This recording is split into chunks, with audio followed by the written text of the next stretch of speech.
So today I thought we would look at the heat exchangers and talk about what they are and what I've made and what things I would do differently and what my plans are for the testing of such things. But first, I would like to thank PCBWay, who made this video possible, as they have sponsored us by printing this in its entirety, this aluminium behemoth here. We'll come back to that in a minute. I asked on YouTube what you wanted to see first, and you said you wanted to see my attempt at making this out of two cheap heat exchangers. So I will bring the camera down, and we'll look at this, and then we'll compare this to the 3D print from the model, what I changed. I didn't design the model, I just made it different, made it better. Right, let me bring you down. No, this is okay, this is marginally better. Right, I can actually see through the camera what I'm doing. Right, so this is the one I made. This is two heat exchangers, one end cut off, one back end cut off, and then joined together, welded. I did manage to get a couple of TIG weld tacks into this, but I made several mistakes in my planning, most of which was not leaving enough gap here to actually get a TIG torch down into. Like, I should have cut back all of these, or even cut them at an angle so you got more room to get down into it. And the other thing was, because the inside of a normal heat exchanger is tapered, one end is a larger square than the other. So what I should have done is, on one of them, was chamfered it more so that it would meet the other side and almost be the same size, and then it would have been a lot easier to weld.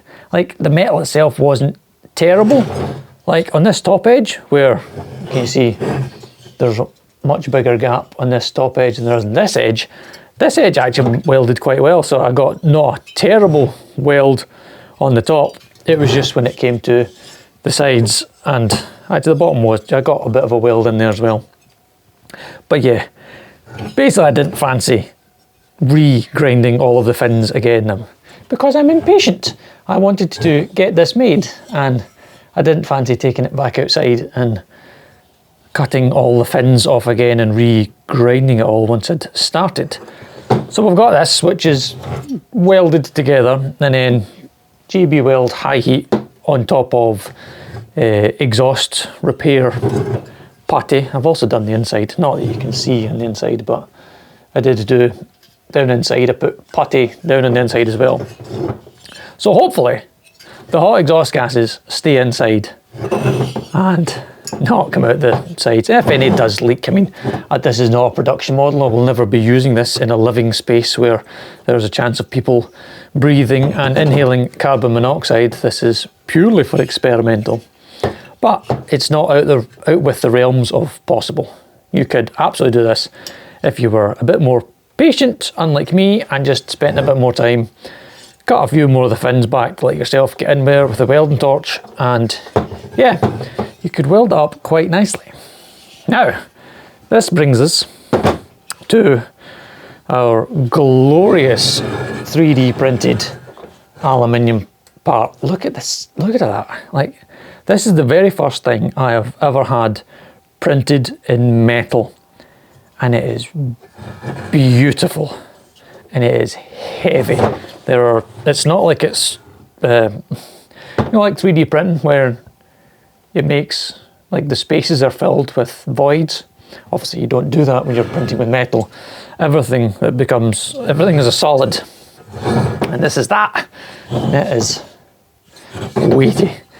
Now, PCBWay, if you were to have this printed, it is $1,600 to have this printed.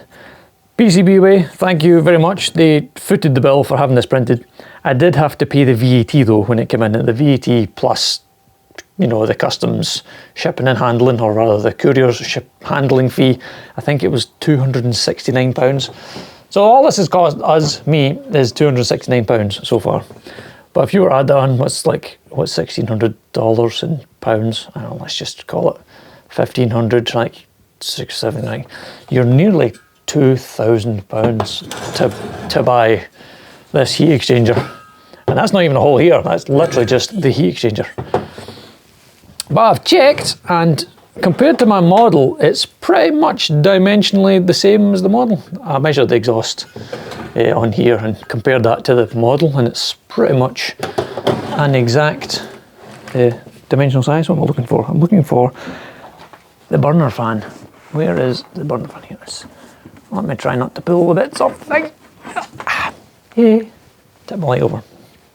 So here is said burner fan assembly. And wait a minute, I'll show you on my one first. It all still fits together. Yeah. So you would put that on there, and then that bolts on there, and that's you. You've got your full heater. Knocking things over here. Right, so that would go in there like that. Now, the model which I've used is not exactly the same dimensionally as that other here. All the holes are in the right place, but there's a few spots where I'm going to have to get the Dremel out to adjust it slightly. Because while it fits in there, it just touches on that, where the exhaust touches the case in there. It's ever, I mean fractionally, like ever so slightly not as curved. Like that curve needs a slight more curve to it. So take the Dremel that bit out, and then that'll let me fit that in flush. But apart from that, it lines up like spot on. It's perfect, as you can see there. So that's the gap, because I can't pull it in tight enough because there's a bit of that needs, but that's not the print problem, that's a modelling problem, which I should have tested on the other model that we got made, but I didn't, because I'm an idiot. And there's a gap there as well. Yeah, there's still a gap where it touches. So I need to edit that slightly. That's a job for a Dremel. Now, the other thing which I thought I had fixed, but clearly hadn't, was this. Let me show you on mine. On this mounting hole up here, you notice there's quite a lot of aluminium like body there, so it's nice and thick. Unfortunately, I should have noticed on the model before I had it printed, is that one's rather thin.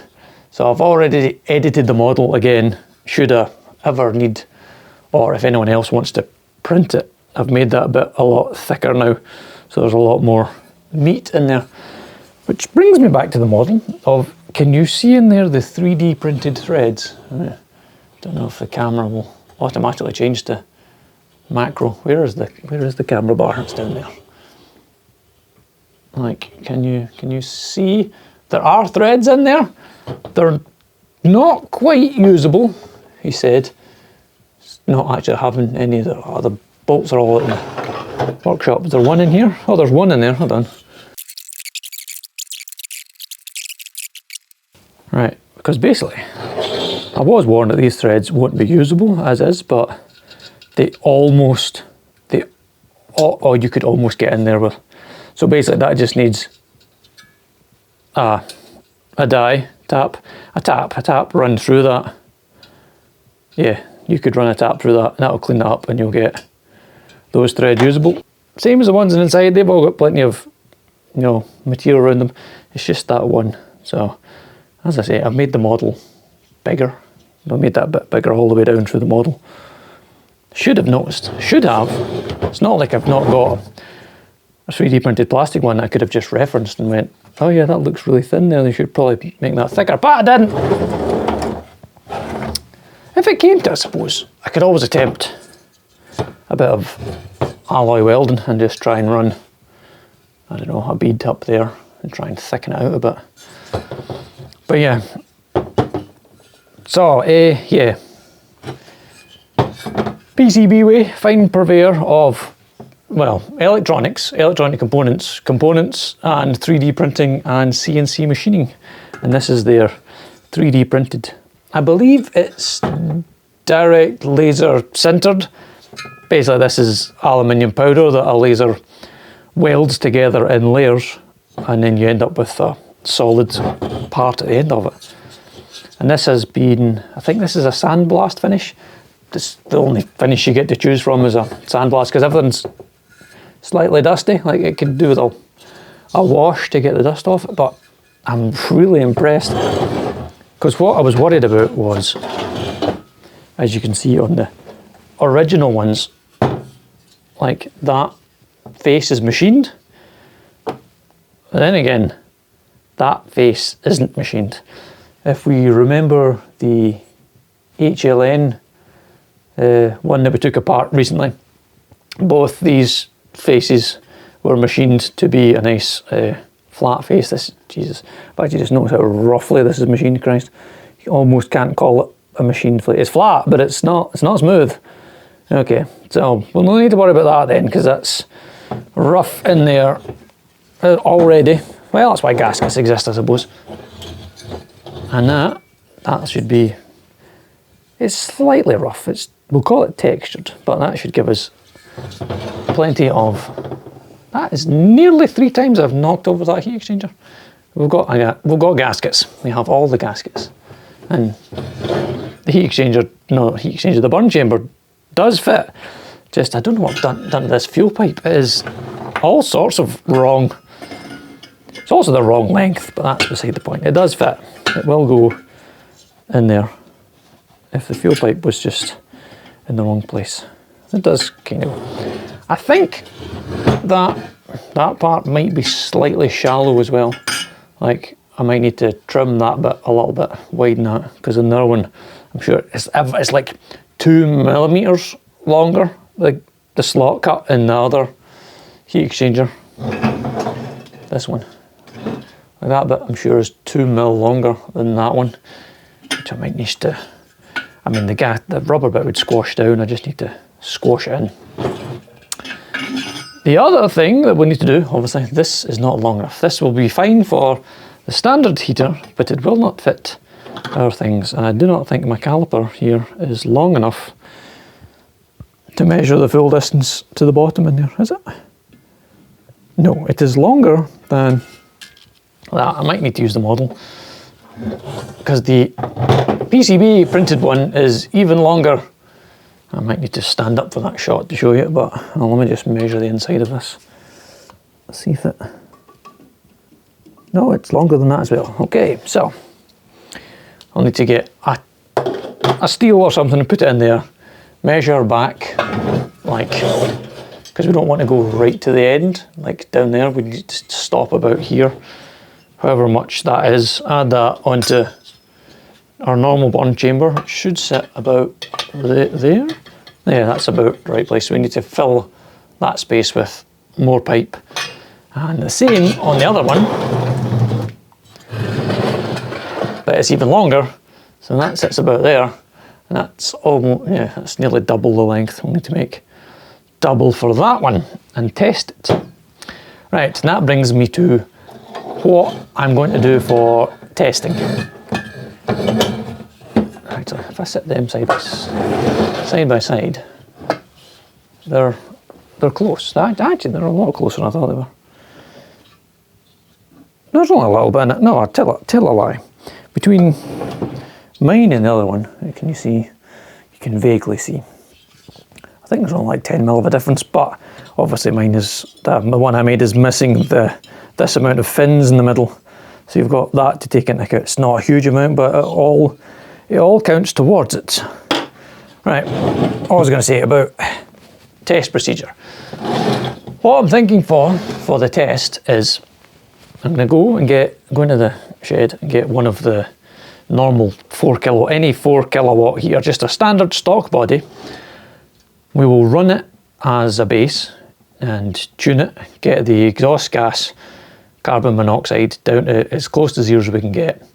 Measure the exhaust gas temperature, measure the hot air output temperature, attempt to work out the kilowatt output of the heat using the amount of air passing through the heater, how much air that is, and what temperature difference between the input and the output.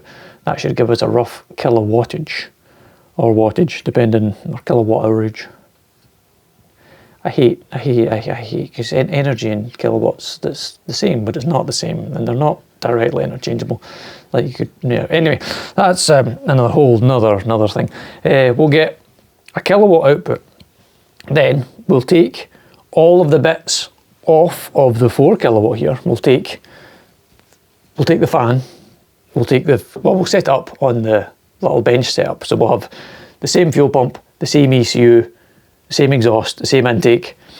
We'll put on the same blower motor. We'll take it off the 4, put it onto mine, and then put it onto this one. So we've got the same fan. So the only thing we'll be changing is the heat exchanger and the burn chambers, because we have to change them because they're different sizes. We can't use the same burn chamber, so we'll have to have 3 different, or 4, no, 2 or 3 different burn chambers. We'll change that. We'll run the same, the first time we'll run it, we'll run the same fueling for all 3 and test it like that. And then I'm curious to run it again and adjust the fueling to see if we can get it, like, can we add in more fuel but still keep the carbon monoxide lower because it's got more time to burn properly inside. I don't know. These are my suggestions for tests. And then see, I don't know, measure efficiency, you know, fuel in versus heat out versus exhaust temperature. Because obviously if your exhaust temperature stays the same, then you've not really gained anything. But if you use the same fuel and your exhaust temperature is lower, that means there's more heat going into heating up the heat exchanger and your air, and you're not wasting it out of the exhaust. These are my thoughts. That's what I've got so far for test procedure. If you have any suggestions or would like to see another part of the test, leave a comment down below so we can get this done together and we'll get testing, because the next stage is, I've just noticed the model doesn't have any printed threads for those bits. Alright, I'll need to tap and thingy them so we can actually put studs in, or nuts, bolts, whatever. Yeah, sorry. Where was I? Aye, so test procedures. If anyone has any ideas, suggestions, leave that down below, and we will start. Well, I will start putting together a diesel heater and a test bed, and then start filming the test sequence and get data, and then we can compare the data and see if this has worked, or if this has just been an experiment. Well, it's an experiment. It's not a colossal waste of time, because if it's an experiment, you learn something. You haven't lost anything. You have learned, and we will see if we learn something. Right. Okay. Comments, questions, anything like that, leave them down below. And as always, thanks for watching.